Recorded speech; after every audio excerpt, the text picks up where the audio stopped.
About a year or so ago, I asked one of the neighbors if I can use their balcony to put one more piece in there, and they say, yeah, we'd love to have it. And then the neighbor across the road came over and said, can I have one too? Simply like that, and then I put one there, and then the other neighbors came in and said, what about us, why don't we get one? And I put another one there. In a sense, there is some responsibility on the neighbors to also sort of watch the pieces and guard them in a sense, and keep an eye on them and so on. So everybody doing that, which create a community feeling, and it's working well. Stella down the road told us that she felt happier about having her children playing on the street since there's been sculpture there, because it's changed the nature of the street. Before that, everybody just sort of barricaded themselves in behind bars because there's quite a security problem around here. It's brought people together because it's constantly kind of changing, and Hella gets adding new pieces every now and again. When that happens, we all go and have a chat about it.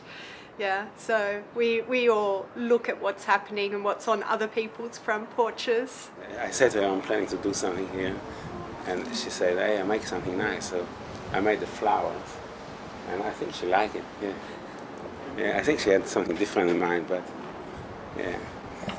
Other like responses for individual pieces of my pieces.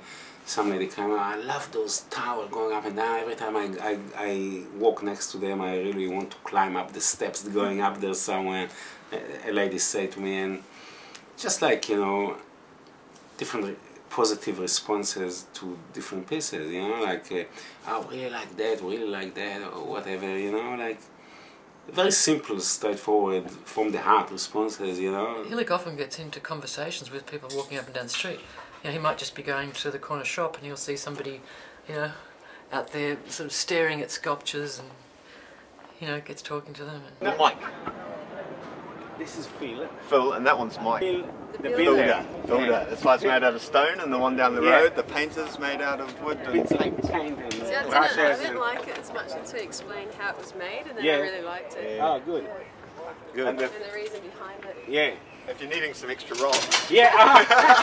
Yeah, give them, we'll put them up one day.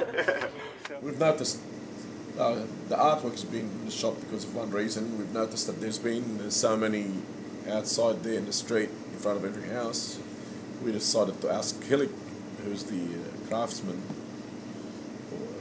of this artwork. We decided to ask him for one, and he decided to bring in 5. Yeah, he's very inspiring. I think he seems to have a serious passion for it still, and I still see him sitting outside whittling some night.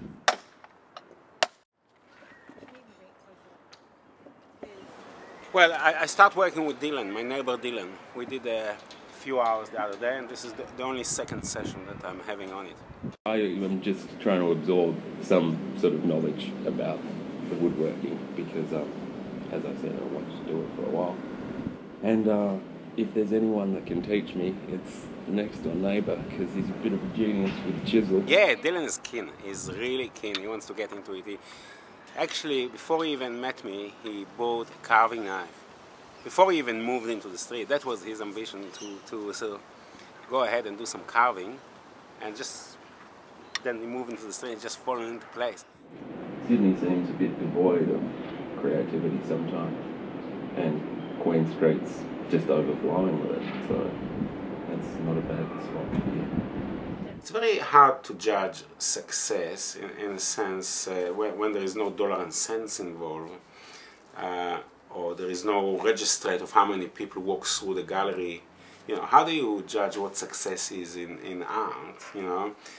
But all the same, I feel successful because I feel that the project is working, and there is a good response to it, and it's created a certain atmosphere, a lot of people seeing it, there is a feedback, and so on and so forth. So, you know, I feel successful about it, but a lot of people living in the city don't know who are their neighbors or anything at all, and don't want to know, don't care. I grew up in a neighborhood overseas which was very, very village-like neighborhood, and I like it and I miss it. I must say that the project brings it back in the sense that there is this kind of feeling coming back, you know, that I had when I was a child.